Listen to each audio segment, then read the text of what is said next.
तर आज आमच्या हायब्रिडमध्ये होता मनीष सरांचा बर्थडे आणि आमचा फेअरवेल म्हणजे डबल पार्टी। तर इकडे सगळे डेकोरेशन करत होते। सर यायच्या आधी हे बलून्स वगैरे सगळं आम्ही लावून घेत होतो। त्याच्यानंतर मग अर्धे जण केक आणायला आणि काही गिफ्ट्स आणायला गेले। गिफ्ट्स आणि केक आल्यानंतर सरांची पण एंट्री झाली मस्त।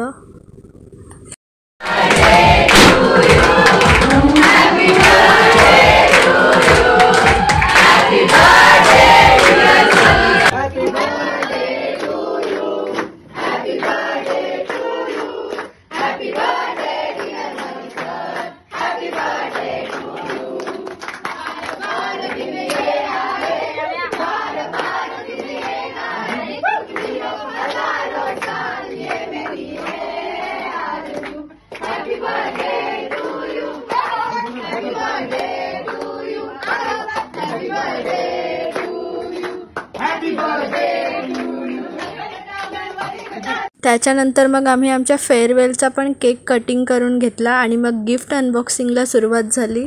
एक गिफ्ट बॉक्समध्ये पॉझिटिव्ह वाइब देणारं टॉय होतं आणि सेकंडमध्ये कॉफी मग। दोन्ही गिफ्ट सरांना आवडले। थर्ड गिफ्टमध्ये होते विठ्ठल आणि रखुमाईची मूर्ती। फोर्थ गिफ्टमध्ये आम्ही सगळ्या स्टुडंटनी मिळून एक क्लॉक गिफ्ट केलं, तेही सरांना खूप आवडलं।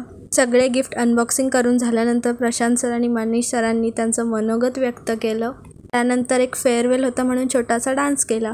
मला कधी बर्थडे वगैरे असं आवडलं ना, मी कधी बर्थडे सेलिब्रेट केलेला आहे। लास्ट इयरला पण हायब्रिड चालू झाला आणि माझा पहिला बर्थडे सेलिब्रेट करण्यात आला होता। बर्थडेची कॉन्सेप्ट वगैरे माहीत नाही, कारण की प्रत्येकाला बर्थडे म्हणजे खूप सारे गिफ्ट वगैरे किंवा 4 लोक एकत्र येतात, पण थोडंफार वेगळं होतं कारण की एवढं का बर्थडेचं महत्त्व नव्हतं आणि उधळपट्टीमध्ये बर्थडे करणं साजरं बंद केलं होतं। पण हायब्रिडकडनं 16 बॅचकडनं ही अशी मेमरी भेटली ना, खूप सगळे गिफ्ट खूप चांगले आणि म्हणजे खूप प्रिशियस आहेत, पण त्यापेक्षा प्रिशियस मला माझी मुलं आहेत आणि खूप चांगले। आणि पहिल्यांदा बघितलं एवढं सगळं काय म्हणजे सेलिब्रेशन वगैरे, कारण मागच्या बर्थडेला अनु मॅडम होत्या, त्यांनी पर्सनली येऊन त्यांच्या हस्बंडसोबत त्यांनी तयारी केली होती मुलांसोबत। पण असंच कधी कुठं वाटलेलं यार की लास्ट बर्थडे खूप चांगला केला, मॅडम होत्या, अनु होती माझ्यासोबत, शेखर होता। तर यावेळी मी पण काय एवढं एक्साइटेड नव्हतं, कारण की थोडंफार काहीतरी इन्सिडेंट झालेले 2-3 दिवसाआधी, ती माझी स्वतःची इच्छा नव्हती, पण खूप चांगलं दिलंय। मुलांनी एक चांगला वॉच दिलाय की नेहमी टाइम लक्षात ठेवायला पाहिजे सगळ्यांनी। त्याचबरोबर दीक्षानी स्पेशली माऊली आणले आमच्या इकडे हायब्रिडमध्ये, आपल्या हायब्रिडमध्ये सॉरी, सिरियसली खूप चांगला पॉझिटिव्ह ये सर्विस प्रॉफिट होगा आणि खूप सोन्यासारखी पोरं भेटली आयुष्यात। बाकी काय मागितलं नाही, पण सगळ्यांना मागतं देवाने भरपूर का दिलाय। त्याचबरोबर तुमच्यासारखे खूप चांगले मित्र, खूप चांगले स्टुडंट आणि खूप चांगले हायब्रिडला साथीदार मिळाले आहेत। सो एवढीच अपेक्षा तुमच्याकडनं की खूप पुढे जावा, खूप प्रगती करा, स्वतःच्या आई वडिलांना कधी विसरू नका आणि त्यांच्यासोबत जमलंच तर हायब्रिडच्या आपण कनेक्टेडमध्ये राहा। हा हायब्रिड आमचा नाहीचा, हा तुम्हा सर्वांचा हायब्रिड आहे आणि परत एकदा सर्वांनी जोरदार टाळ्या। खूप खूप आभारी आहे की मी खूप पुण्यवान आहे आणि मी खूप म्हणजे स्वतःला खूप ब्लेस्ड आहे की मला तुमच्यासारखी चांगले मित्र, स्टुडंट्स किंवा चांगले साथीदार मिळालेत आणि आयुष्यभर हा म्हणजे तुम्हाला माझ्या मानसी पण बोली की सर आम्हाला लगेच सर विसरत नाही कोणाला, हा फक्त सरांची मेमरी थोडी कमी येतात, नावं लगेच क्लिक होत नसतात, पण छोटासा हार्ट आहे, त्या हार्टमध्ये खूप मोठी जागा आहे, तिथं तुमच्यासारख्यांची जागा कोणीही घेणार नाही।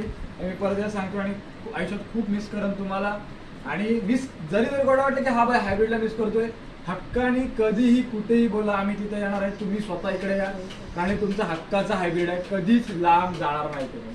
थँक्यू। काय काय जरा मस्तीखोर होते, काही जण बोलत नव्हते, हळूहळू काही जण बोलायला लागले, काही जणांची मस्ती वाढत गेली, काही जणांची मस्ती थोडी कमी झाली, पण एक ओव्हरऑल चांगली बॅच झाली, याचा एक आनंद आहे। अजून बऱ्याच काय काय गोष्टी घडायच्या आहेत, बऱ्याच गोष्टी काय काय व्हायचे आहेत, तुमचे इंटरव्ह्यू व्हायचे आहेत, तुमच्या प्लेसमेंट व्हायचे आहेत। जरी तुमची बॅच संपली तरी असं नाहीये की तुम्हाला आम्ही विसरणार आहोत किंवा तुम्हाला आम्ही तुम्ही आम्हाला सोडून चाललात। तुम्ही एक फॅमिली आहेत हायब्रिडची, कधी हक्कानी या, कधी तुम्हाला काही प्रॉब्लेम्स असतील, कधी तुम्हाला काही गायडन्स हवा असेल तर तुम्ही कधीही येऊ शकता।